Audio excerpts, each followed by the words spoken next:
کہ حرام صرف وہ ہے جسے اللہ تعالیٰ اور اس کے رسول حرام فرما دے. حلال کے لیے دلیل کی ضرورت نہیں، حلال کے لیے دلیل کی ضرورت نہیں.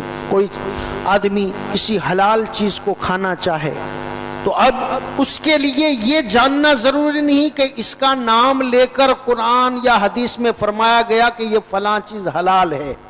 ہاں یہ دیکھا جائے گا کہ جو حرام چیزیں ہیں اس کا بیان آ گیا، اس کے علاوہ جتنی بھی چیزیں ہیں وہ سب کی سب حلال ہیں. کسی چیز کا حرام نہ ہونا ہی حلال ہونے کی دلیل ہے. جس طرح اس آیت میں واضح طور پر فرمایا گیا، اس سے ان لوگوں کو عبرت حاصل کرنی چاہیے جو مسلمانوں کے پاکیزہ کانوں کو ہیلے بہانوں سے حرام بلکہ شرک قرار دیتے ہیں. غوث پاک کے نام سے اگر کوئی بکرا رکھے تو کہتے ہیں کہ شرک ہے، یا نیاز کا کھانا ہو تو کہتے ہیں کہ شرک ہے. حالانکہ اللہ نے تو ساری چیز حلال کر دی ہے سوائے ان کے جس کا نام لے کر گنا دیا کہ یہ حرام ہے. اس کے علاوہ ساری چیزیں حلال ہے. خیال رہے کہ محرم یعنی احرام والے کا شکار کیا ہوا نہ محرم کو حلال ہے نہ غیر کو.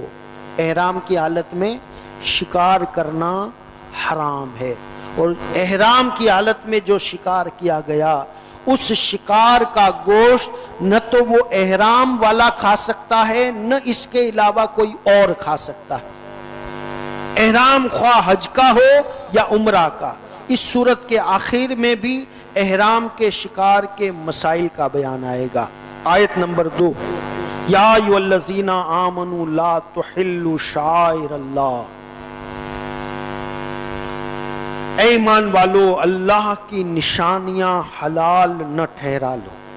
اس آیت میں دین کی نشانیوں کی قدر کرنے کا حکم دیا گیا کہ جو دین کی نشانیاں ہیں اس کا احترام کرو، اس کی عزت کرو، اس کی حرمت بجا لاؤ.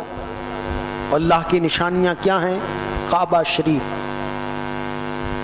صفا و مروہ، مسجدیں، مزارات، اذان، خطبہ، نماز، یہ سب اللہ کی نشانیاں ہیں. تو مومن کو حکم دیا گیا کہ اللہ کی نشانیوں کا احترام کرو.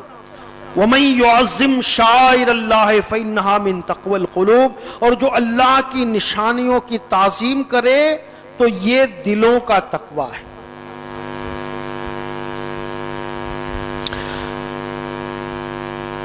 شاعر اللہ یعنی اللہ تعالیٰ کی نشانیوں میں خانہ کعبہ، قرآن پاک، مسجدیں، اذان، بزرگوں کے مزارات وغیرہ سبھی داخل ہے.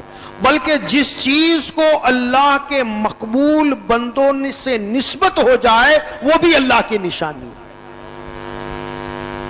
جیسا کہ اللہ تعالیٰ نے صفا و مروہ کے بارے میں فرمایا، ان الصفا والمروہ من شعائر اللہ. صفا اور مروہ یہ اللہ کی نشانیاں ہیں، اور یہ نشانیاں اس لیے ہیں کہ ان کو بی بی ہاجرہ کے قدموں سے نسبت ہے. تو جن چیزوں کو اللہ والوں سے نسبت ہو جائے وہ بھی اللہ کی نشانی. تو اب مزار کا ادب کرنا یہ قرآن کا فرمان ہے. اب اگر کوئی مزار کی توہین کرے گا، درگاہ کی توہین کرے گا تو وہ قرآن کی خلاف ورزی کر رہا ہے. قرآن میں حکم ہے جو اللہ کی نشانیاں ہیں ان کی تعظیم کرو. کسی نے اگر اذان کی تعظیم نہیں کی، نماز کی تعظیم نہیں کی، مسجد کی تعظیم نہیں کی تو گویا کہ وہ قرآن کی آیت کی خلاف ورزی کر رہا ہے. وَلَا الشَّهْرَ الْحَرَامِ. اور نہ حرمت والے مہینوں کی بے عزتی کرو. جو حرمت والے مہینے ہیں، ایک تو شاعر اللہ کی عزت کرو، دوسرے حرمت والے مہینوں کی. اب وہ حرمت والے مہینے 4 ہیں: ذی الحجہ، ذی القعدہ اور محرم الحرام. اور چوتھا مہینہ رجب.